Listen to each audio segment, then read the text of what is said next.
আমি তোর 14 গোষ্ঠীরে সিল মাইরা দিমু। ঢাকাই সিনেমার জনপ্রিয় অভিনেতা, প্রযোজক ও রাজনীতিবিদ মনোয়ার হোসেন দীপজল তার পরিবারের সদস্যদের নিয়ে চলমান বিতর্ক ও অভিযোগের বিষয়ে মুখ খুলেছেন। 14 ডিসেম্বর রবিবার নিজের ভেরিফাইড ফেসবুক পেজে দেওয়া এক দীর্ঘ স্ট্যাটাসে তিনি দাবি করেন, একটি মহল তার বোনদের ব্যবহার করে উদ্দেশ্যপ্রণোদিতভাবে মিথ্যাচার ছড়াচ্ছে। অভিনেতা আরও বলেন, রক্তের সম্পর্ক নিয়ে মা বাবার নাম জড়িয়ে প্রকাশ্যে মিথ্যাচার করা যে কতটা যন্ত্রণাদায়ক তা শুধু ভুক্তভোগীরাই বোঝে। সারা দেশে আমাকে এবং আমার পরিবারকে হেয় করার জন্য একটি মহল উদ্দেশ্যপ্রণোদিতভাবে কাজ করছে। সম্প্রতি গণমাধ্যমে অভিযোগ উঠেছে, মায়ের মৃত্যুর পর দীপজল ও তার ভাই বোনদের খোঁজ রাখেননি। এই অভিযোগকে সম্পূর্ণ মিথ্যা ও হৃদয় বিদারক বলে আখ্যায়িত করেছেন তিনি।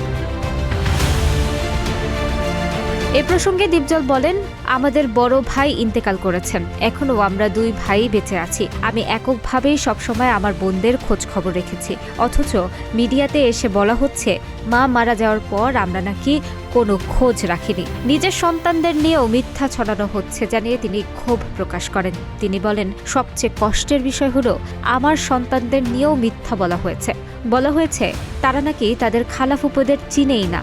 একজন বাবা হিসেবে এটি আমার জন্য অত্যন্ত অপমানজনক।